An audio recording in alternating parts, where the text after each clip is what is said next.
On this episode of Outside of the Box, we're talking with competitors about the upcoming September 14th NHRL event and stream. So for the remainder of the day, Jackalope was actually a tangential drive beetle using a duct tape wrapped standoff that one of my clubmates brought. So we improvise and we make it work.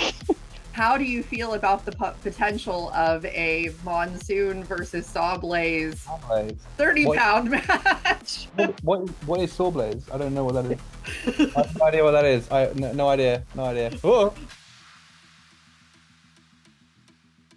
Hello, everyone, and welcome to another episode of Outside of the Box. And today I am talking with a couple of officials who are venturing into the world of competing with robots. And so I have Rob here and Gwen here, and I'm excited to have you both on the show and talk about September's event.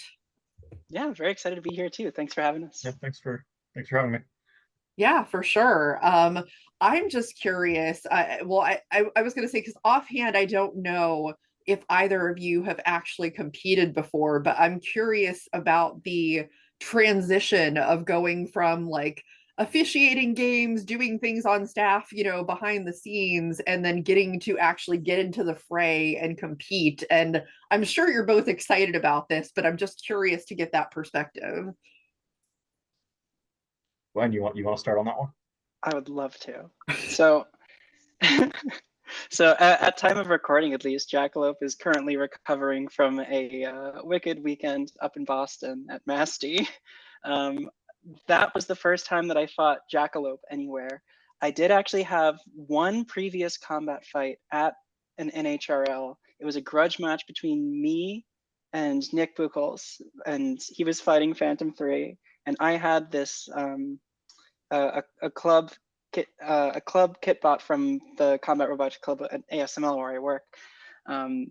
It was called Slow Motion. It was supposed to be a refereeing pun because we were doing a ref rumble, and it was a lot of fun, and it really made me sort of like rip off the band-aid and go like, you know what, screw it, I'm gonna just start designing, start building, and just get something out there so that I could go from not having a beetle to having a beetle. And then I promptly learned as soon as I finished this beetle that there's no such thing as a finished beetle. I have a little bit of a history with fighting robots, not terribly deep, but I started, to go back to the times before COVID. I think my first fighting robot was maybe around 2017 or so, but I had been eyeing getting into the sport for a long time. Ended up at the event that was, I think it was Franklin Institute, and showed up with a bot that worked in theory, and then I plugged in a really big motor to have a spinner, and I think the current draw on startup kept causing the electronic system to pop, and that was really my first foray into the competition. It did not get in the box, but it endeared me to the community because Jameson Go, somebody who I had seen on TV in BattleBots, was the person who sat down with me and like tried to help troubleshoot my system. I think it ultimately ended up being that like my electronics were, it was college, I was scrappy, they were the worst possible drive electronics I could get, and that ended up just the choice of electronics ended up being the point of failure. Flash forward a little bit, I have now actually what found me the job at NHRL was that I competed at NHRL with an earlier version of a robot it was called Burnout then. I've rebranded it. It is now called Underglow.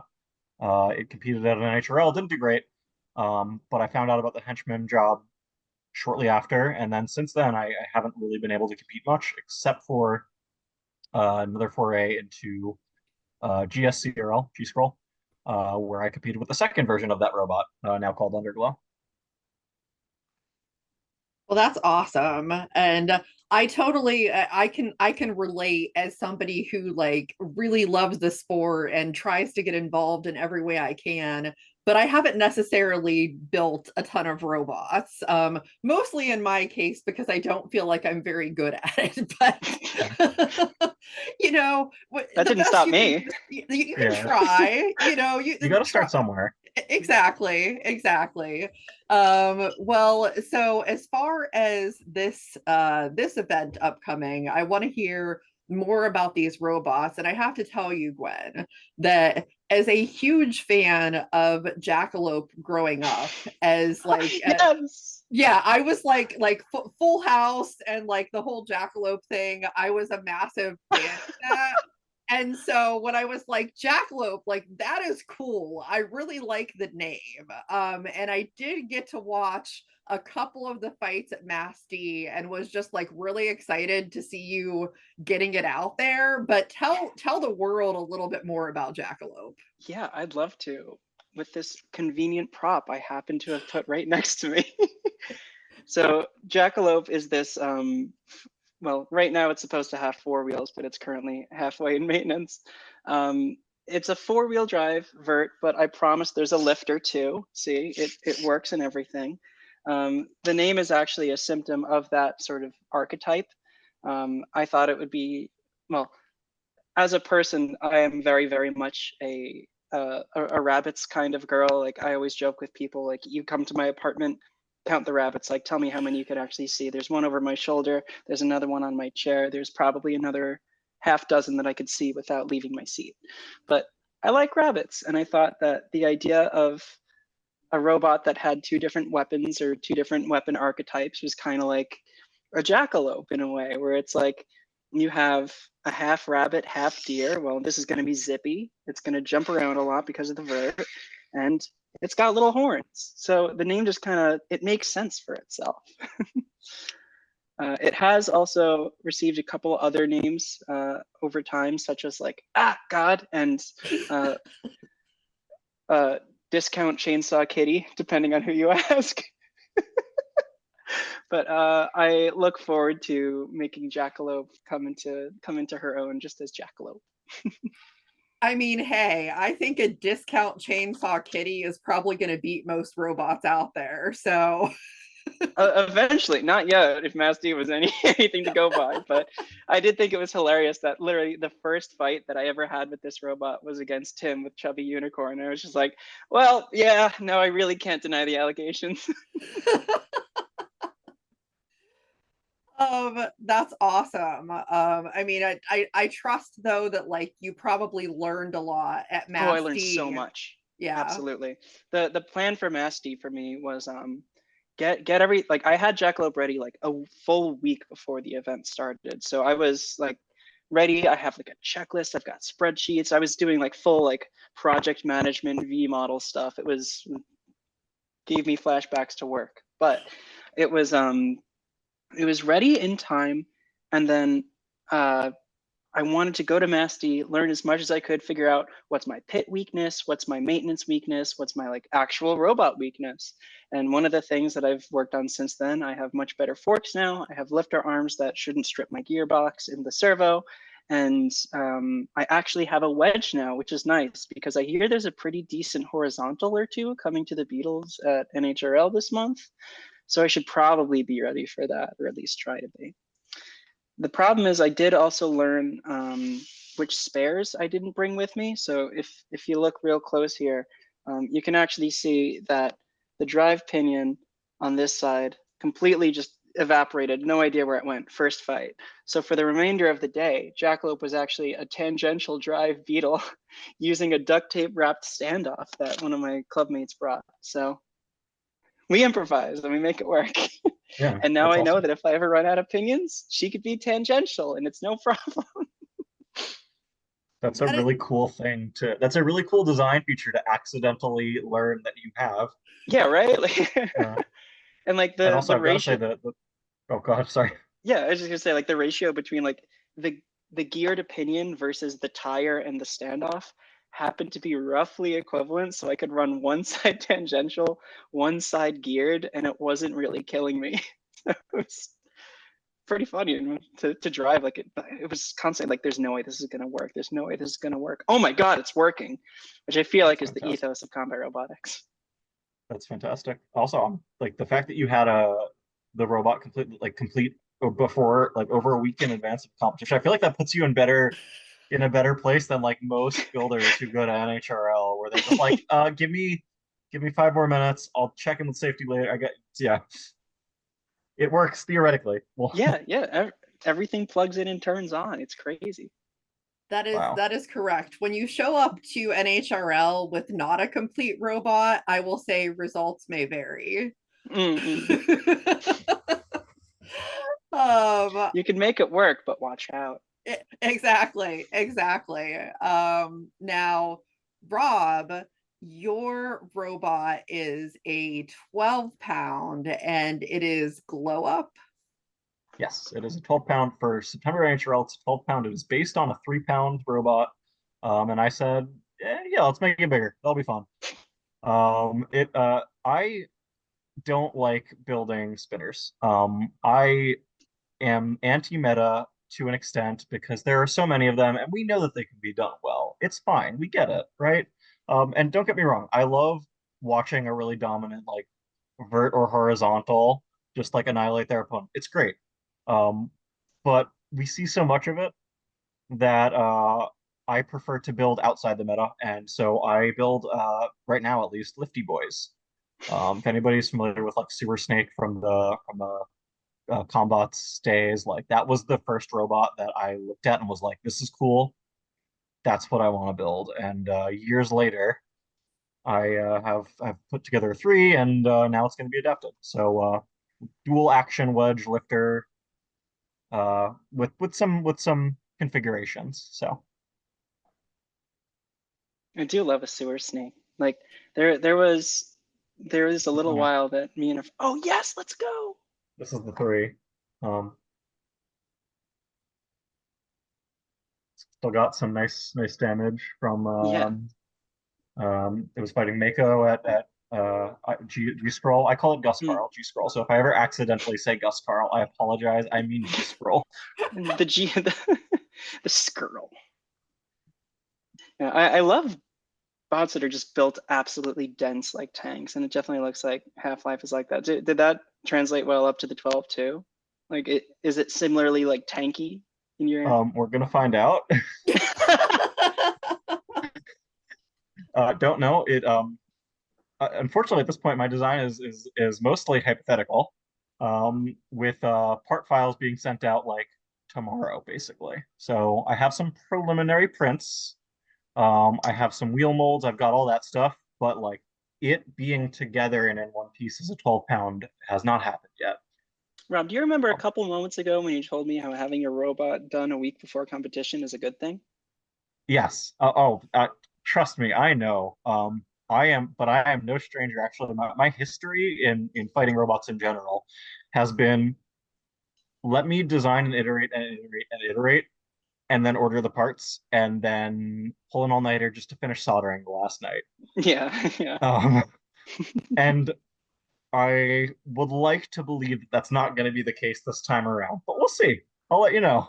Yeah, you've got a couple weeks until 1 week before. Yeah, I think I'm going to be okay. And we'll see. Either way, it'll be fantastic. It'll either be a tank and live, or it will get torn apart and be TikToked. Yeah, honestly, like, it's like the thing that I kept thinking to myself whenever I kept getting like absolutely tossed around at Mass D was I think it was Charles from Overhaul that always says like, I don't care if my robot wins or loses so long as it's funny. Yeah. I'm like, honestly, yeah. There's such a beauty to creating. Not that I'm intending to create a joke bot. There is a beauty to building joke bots or cheap robots that you know are not going to be the top of the line, but like you go in and you're cool with whatever happens. There's a simplicity to that I think people who get uber competitive just don't appreciate. Well, I think from things that a lot of people have told me, and I think I've come to that place where I agree with that if you are building something that like you're happy with and you love the design, no matter what it is, that's really what matters ultimately. Because it's funny. I've actually you talked about like, anti-meta. I've become way more anti-meta more recently than I used to be. I used to be all like, I mean, most of my top favorite robots are big verts. Mhm. with the exception of Minotaur, which is still kind of, it's a drum bot, and it's same principle, in a lot of ways. But after having driven a lifter myself and seeing how much fun that was, I'm like, I'm kind of with it. Like, I think that it presents a unique challenge because you have to find ways to beat somebody other than just shove your spinny weapon in their face. Like, you have to find other ways to do it. And so I think it presents a really unique challenge. Yeah. And on the, well, beyond the conversation around, meta or something else, back on the joke bot thing, like, so in my time at NHRL, I have heard a great many fun ideas that were kind of offhandedly mentioned by Austin. And it's got me cooking on some things. So well, that's always fun. When can we expect Hotter Shot? No, not from me. Hotter Shot will not exist from me. But no, I won't pry. I won't pry. Was looking at Hot Shot and saying, "Wow, this thing works in a certain way." That made me come up with a tangential idea that I have jokingly mentioned to Sam Hansen about. So I might have a joke free at some point. Mm-mm. Well, that sounds exciting. We'll have to see about that. I'm also just curious because I'm sure people wonder that, like, from the perspective of people who have, been more involved in the officiating side of it, when you're a competitor, does that make you, like, be more aware of the people who are, refereeing and being kind of like respectful and paying attention because of the fact that you've been in that position before? Because it's a really hard position. I mean, I can't even imagine being a referee there at the box and stuff. And, like, sure, there might be times where, like, you as a competitor, you're like, oh, I don't necessarily agree with that, but still, like, they're doing a job. And so I'm sure that you both probably appreciate that more than some others that haven't been in that place before. Maybe, yeah. I mean, I can speak for myself in saying that, like, I've been a referee for a couple different sports that I've also done, and this is the first time that I've reffed a sport before I competed. Like, all through college, I was a fencing referee, as I was also fencing. All through middle school, high school, I would play soccer with friends and sometimes be a ref for that, for example. So, like, it's definitely a weird switch to go from, like, my only involvement in this sport really is from, like, the official side, and there was always, like, a bit of, oh man, I just sit here and tell people to show motion. Like, I haven't built a robot. What am I doing? Like, I'm holding people to a standard that I don't meet right now. Like, what's going on here? But it is nice to get into the, like, competition side. I definitely try to be more mindful of, like, any cage crew, any event organizers, because I definitely feel like it gives you that perspective of, like, oh my God, I know what's going into this. It's a bit crazy, and it gives you, as somebody that is at an event, more patience. I think it makes you think a little bit more about, well, what could be going on behind the scenes that maybe I'm not seeing, because sometimes part of an event running super smoothly is when people don't actually know that there's even a problem at all. Yeah. Just ditto on that. In terms of, you're welcome, Rob. Yeah. In terms of interacting with the individuals as well, like, having been in the shoes of hey, I'm here all day, I'm refereeing, I'm putting out I mean, sometimes literal fires, like, staff has so much going on, so much. It is such a long day, and yes, competitors have a long day too. I'm not discounting that whatsoever, but those event staff have to be on all day, got 8 billion things on their mind, and anything that you can do as a competitor, if you just take a moment and look at them and they need support in some way, like, that means something huge. So that is always the way that I interact with staff, is always going to be like, look, if I'm behind and you need to DQ me, that's fine. I get it. do it. If there's something else that can be helped out with at an event, like support your local events, do what you can to keep them running, because that's the only way the sport's going to keep going. Yeah, that is 100% true. A lot of events just don't have enough staff, and there's oftentimes multiple people doing multiple jobs. And so, yeah, for anybody that's watching, whatever your local event is, definitely help out, because everybody needs all the help that they can get. And I guess my last question is, like, my fun question is, you obviously, I'm sure, have checked out what other competitors are coming to the event. Is there anybody that you are looking forward to potentially getting to fight, or is there anybody that you're like, no, I don't want that person? Anything like that? I've honestly been so focused on just trying to get Jackalope into a spot where she could actually have enough proper configurations that I haven't thought quite as much about, like, oh God, who am I going to be fighting this round or that round? But one bot I can say for sure I'm extremely excited to see there is Aria Bravo, and also Silverwind. Like, 2 Swerve Beetles in one event, like that. This is nuts. I cannot wait. Between the two of them, like, I've been watching the build progress from Jay and Phoenix, and oh, these bots look so good right now, and I can't wait to see them in person. That's news to me. Those sound fantastic. I can't wait to see those. Yeah, it's really, really good. In the 12-pound class, I actually don't know who else is in the bracket currently. I am currently too focused fighting myself to focus on who I might be fighting in the box. There's a little robot named Maximizer. Oh, okay. So I actually would love to fight Max. So more I like don't want to avoid Washtomizer. I have such an appreciation for Jake. I want to fight him as soon as possible.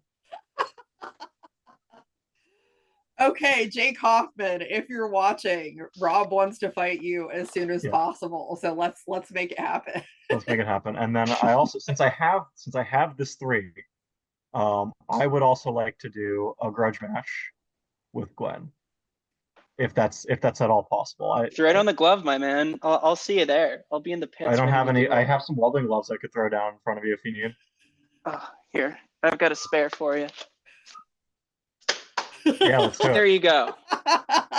See you September 14th, Rob. Somewhere Gil is listening to this and watching this, and Sam's watching this, and we'll try to make it happen. Yeah, I'm sure. Yeah, I think that it needs to happen. It was a whole plot. That's why I did this podcast episode in the first place, was to make this happen somehow. No, I think it's going to be a really exciting event, and yeah, especially like Aria Bravo in particular, because I have been such a fan of Jay's from like literally the moment that I met Jay. I was like, this is some cool stuff that's happening over here. And so I know everybody's really hyped about Aria Bravo, as am I. So I think it's going to be just a really amazing event, as it always is. So well, awesome. So yeah, but make sure if you're watching this, watch the stream. It's going to be amazing. And continue watching this episode, as there is more to come, kind of previewing this event. So stay tuned, and we have more to discuss.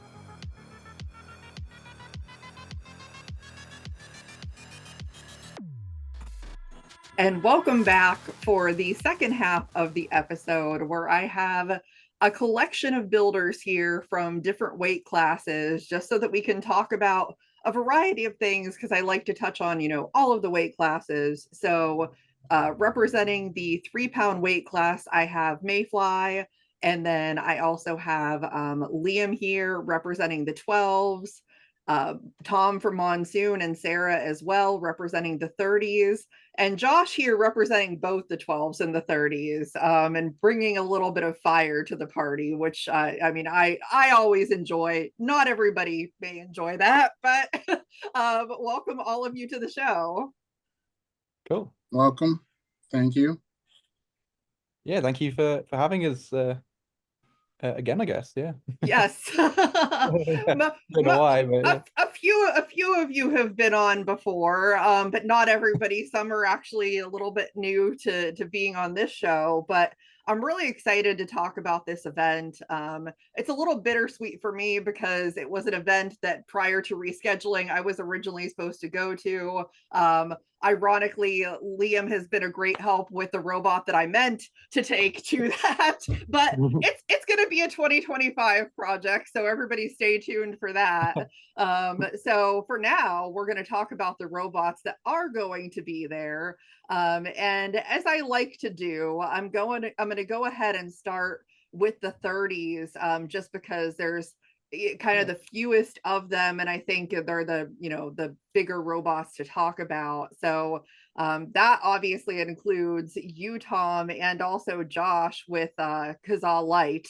So I'm just curious to hear from each of you. Tom and Sarah, you can go ahead and go first. It's really exciting to see you bringing a robot to NHRL. I know it's something I've hoped to see for a long time, and I'm just excited to see what Hurricane is going to do. Yeah, so I've personally been a fan of Norwalk for a number of years. I think I would consider it to be kind of the biggest event outside of BattleBots. I think, is that fair to say?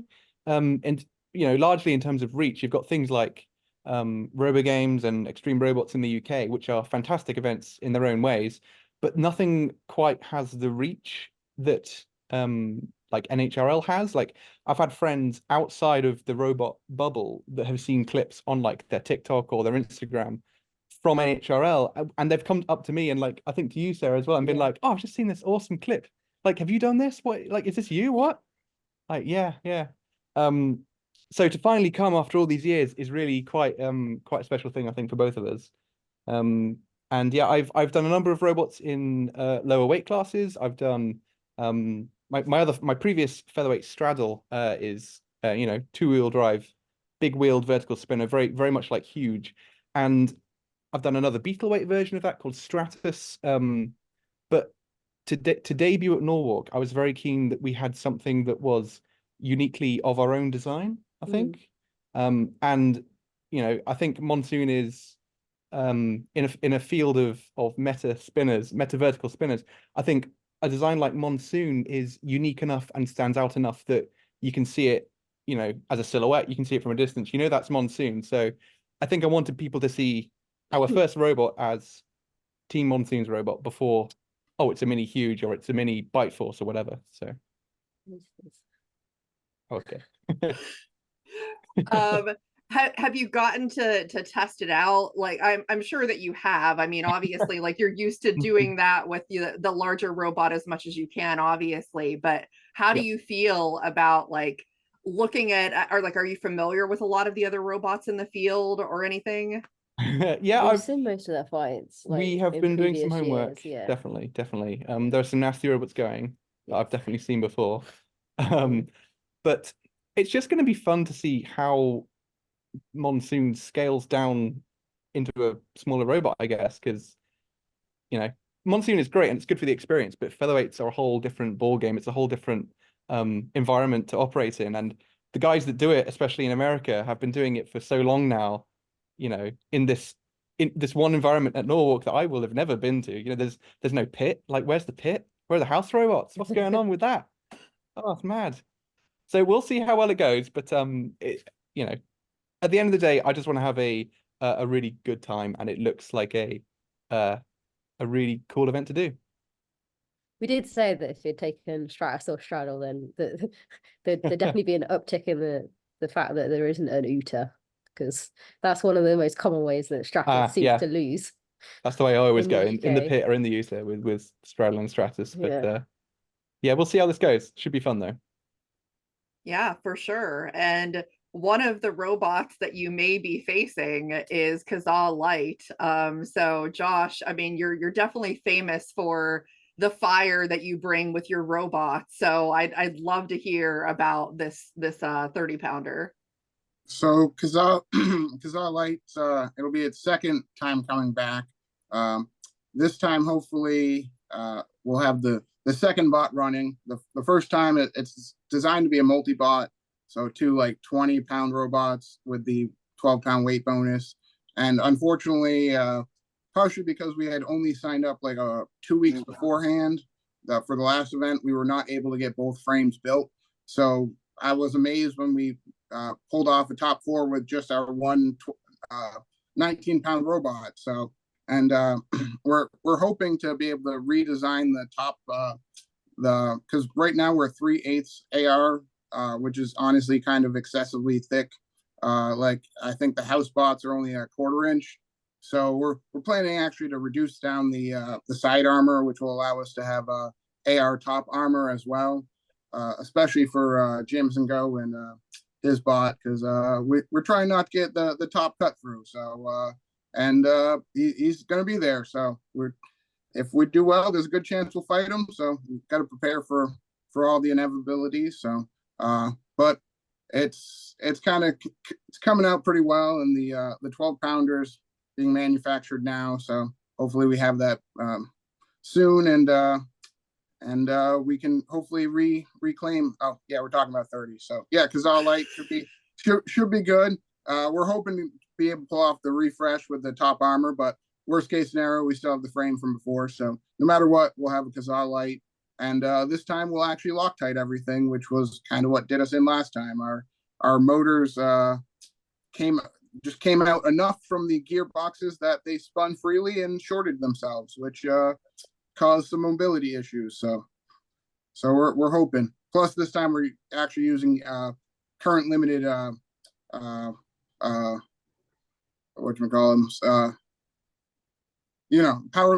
Our speed controllers will be current limited. So if worst case scenario, we should still not have the whole robot go down. So I'm looking forward to it. There's still a little controversy. They pointed out that for the December event, less than 51% of your bot can change. So because I didn't actually have the mini bot or the 2 bots, I don't know if I would have to requalify in order to have the 2 bots. So I'm gonna reach out and ask about that. But so we might need to do well in order to truly have the robot we plan to have. So, but I believe it should be okay as long as you just run it at the competition. Okay. Even without coming in doing well again. Okay, that's good to know. But yeah, looking forward to it. Yeah, and you mentioned Megatron. I'm also curious, Tom. I mean, as people may know, Megatron is essentially a scaled down Sawblaze or whatever, vice versa, however that they went in order. But how do you feel about the potential of a Monsoon versus Sawblaze 30-pound match? What is Sawblaze? I don't know what that is. I have no idea what that is. No idea. Oh. Oh man, I mean, yeah. I reckon Jameson's already made like some top armor with the scoop, like he had a battle like floppy grubby things. I think he has. I think he's already done that, to be fair. Yeah, of course it's inevitable, isn't it? I'm sure. Yeah. No. We'll see how things go, but we've got some anti-overhead setup that we're going to try. This was your idea, that we're doing a different type of top armor that we've not done before, and it was Sarah's idea. I don't think we're going to reveal it yet, because you never know. He's probably watching and listening. So hi JMO, we'll see you soon. Yeah. Bring it. Let's bring it on. Absolutely. Well, I'm gonna go ahead and shift over to 12s. And Liam, it definitely sounds like, from what I've heard, you've been doing some work on Buzzkill. So I'd love to hear about that, and kind of what you think about the upcoming event. Yeah, so for this event, I'm bringing back my other 12-pound robot, Buzzkill, primarily because I'm attending the University of Maryland now, and I joined the Leatherbacks team, so I wanted to have a separate robot to compete with them. So I've got my trusty Buzzkill. This event, I reworked a lot of the drive and the weapon systems. They're going to be way more reliable than they did before, and it should drive so much smoother. It's also going to be better at being inverted, because previously whenever I got inverted, it was really hard for the robot because the blade was up. but now the blade's going to be tilted down a little bit, so should be able to hit better. Overall, this thing, I've tested it a lot, and I've gotten a lot of practice with it, and I'm super confident, and I'm really happy to compete with it. Yeah, I'm definitely excited to see what it does. And of course, as I mentioned earlier, Josh, you also have a 12-pounder, which is a 12-pound Kazaa the third. So I would love to hear about that. Yeah, it's basically my attempt to not get annihilated in the 12-pound class again. My first take at 12-pounders this year with a ambiguously dynamic duo. My first attempt at multi-bot fire robots did not go so well. We thought that 5mm of titanium would be pretty impenetrable, and Caldera 12 and Prumhita, I always mess up how to say their name, but they showed us that was nowhere near enough titanium. And at the price of titanium, we decided to go the AR route. So this one's 3/16 AR, which we're hoping will be thick enough. If not, next iteration will be 1/4 inch. So, but basically, we're now seeing if we can work in a compressor for adding extra air, since it's a slight vacuum in the actual fight chamber. So it does mess with your combustion. Like, my fire that'll burn perfectly fine in my yard kind of burns a little subpar in the actual cage. So we're seeing about actually forcing air in, but it always adds the extra complexity of most of the people that utilize that end up having to have somebody whose sole job is to control the airspeed to not actually push out burn out your fire. So we'll see, but worst case scenario, we'll still just have the regular three cans basically dumping the fuel, which makes it's not the hottest fire, but part of the fun is it's still fire, and we're just a really tough bot. That was really kind of our whole premise, is to just be a really extremely hard to kill bot that also has fire. So it worked pretty good. Yeah, it generally seems to work pretty well for you. Now, when you're both looking at the field, which I think the 12 pounds, it's become really fierce level of competition. There's always a lot of really good bots. And I think when I looked at the list currently, I'm sure, as you can imagine, a couple of the bots that stood out to me are Maximizer, obviously, which I'm sure that, knowing Jake, he's going to come ready to rumble with whoever is standing in his way, as well as Timber Viper, which is just a crazy good robot. I mean, Kevin is just an amazing builder. What do you both think about the level of competition in the field? I think this competition is incredibly stacked in the 12. So you just mentioned 2 really good robots, not to mention Carmen.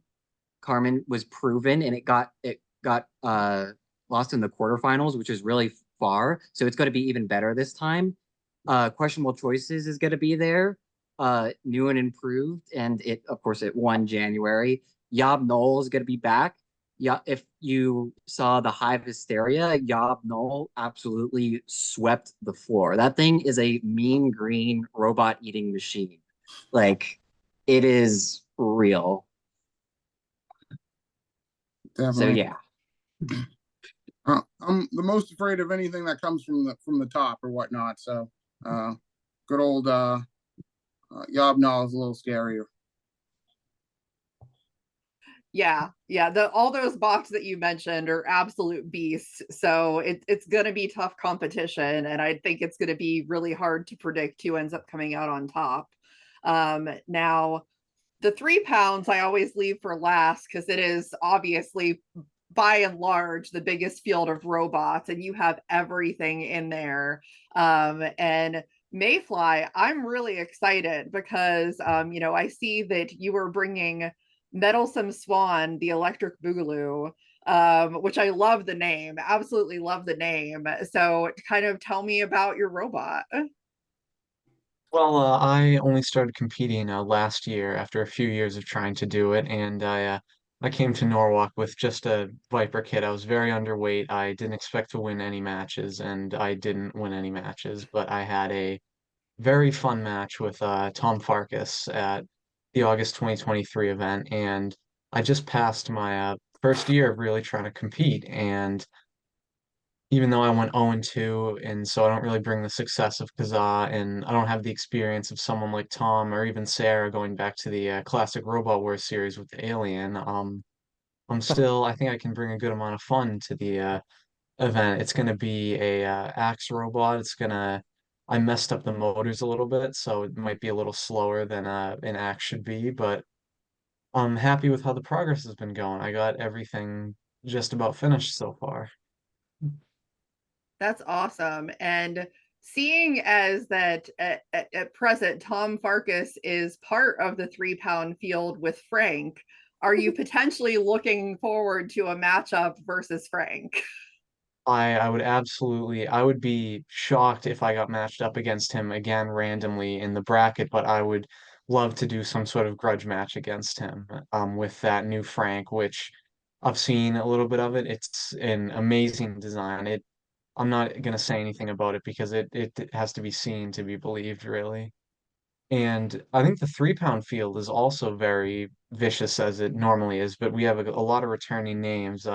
Smee and Joe Fabiani are back, and I don't believe they're ranked in the current system, so I could be facing a very proven Beetleweight. And there's a few other, I know Jameson's bringing back Silent Spring for the 3-pounders as well, and there's just a lot of very good, very unique robots incorporating swerve drive and all these different things. So I think it's going to be very fun field. I'm very happy to be going to this event. Yeah, for sure. As you mentioned, like Swerve Drive and innovative robots, I know in the earlier part of this episode, when I was talking to Gwen and Rob, I know Gwen is very excited about Aria Bravo, which is a robot that Jay has been working on for a while. And I think that's something that's going to be particularly exciting to see in the 3 pounds. Yeah, I've had talks with Jay, and I've seen that robot's conceptual design evolve in so many different ways, and that's something I think that's going to be a great spectacle. They've put a ton of work into that. They're very much dedicated to it, and they've streamed some of their progress, and they're very, very good at what they do, and I appreciate the vision they try to have. Yeah, 100%. And I'm just curious, because you are a fairly newer builder coming into this, I mean, how much have you been able to learn to get to this point? And I mean, honestly, there's so many amazing people out there to learn from. I'm still trying to learn myself, but I just want to hear you talk about that journey to get to, where you are now at this point. Well, I've definitely had a ton of help over my years from there's a combat robot Discord called Out of the Arena, and there are a ton of builders from around the world, and they are very willing to help people out, and they're great for advice and all different kind of stuff. That's where I learned a lot of the basics, but I've gotten a lot of help for like designing from Tom Farkas and Jay as well. They've been very influential, and the Norwalk Discord's also been very good with the builders. They've been willing to give advice as well. But just from my own personal experience, I've learned the importance of really making sure you have those measurements down because I've messed up my chassis measurements many, many times. But at the moment, I have a fully assembled chassis that hopefully will stand up to at least one hit from a competent spinner. Hey, that's the key sometimes, is just if you can withstand at least one hit, you never know what's going to happen. But I'm really excited to see it. Now, one thing that I always ask just in general is, does anybody have any thoughts or predictions or excited about any robots that aren't necessarily in your weight class, but just ones that you are, either excited to see or think has a chance to win it all, just for all of you? Oh, I'm excited to see Chicken, to be honest. Yeah. Oh yeah, chicken. I I'd love to forgot fight. about that. Yeah. Yeah. It's gonna be a brick though. It's gonna be a brick, isn't it? No, it's gonna be fun to see Hal again, to be fair. And or just everyone really. It's been quite a long time now, so Um, does anybody else have any thoughts on any of the other robots at all? So I'm gonna quickly shout out a robot that I've been helping work with, Paradox. It's the new Honey Cracked 12. It's a gyro walker. and it's looking pretty fierce. We don't know if it's going to work yet, but if it does, oh boy, it'll do something. It's gonna, in fact, it actually uses the same weapon as the 30-pound robot B-Force, so it's gonna be hitting heavy. Nice. Okay. One of the well, they're a returning competitor, but I'm happy to get to see them out in person. I've always liked the Mr. Roper. I think that's a great novelty design. I appreciate what Mark has been doing. As always, the ingenuity of builders sometimes surprises me in wonderful ways. So well, that's great. I mean, I'm super looking forward to this event. I think that, you know, it's going to be crazy. I mean, I don't think there's been an event this year that for me hasn't been amazing. But I think this one really has a lot of great potential just with the robots that are going to be there and just some amazing builders. So I'm really looking forward to it. I absolutely wish all of you the best of luck. And for people that, you know, weren't already planning on watching, if you don't have any other immediate plans, please make sure you watch this event. It's going to be an awesome stream, and you'll be sad that if you miss it live. So Come and watch us file that way and get annihilated. It's just gonna be great. It's gonna be really funny. Yeah, just great. There's so many nasty robots going. Like, oh, What is it? 7 hour. why didn't we do the January one for like for 7 hour 7 hour flight each way. 7 hours, 2 fights. Let's lose both and go home nice and quick. No. Be all right. Now we're here for the dumpster. That's why. Yeah, exactly. Get it. Well, it's coming home. I did way better my first times with the 30, so I wouldn't be surprised if you guys do well, especially with your previous experience.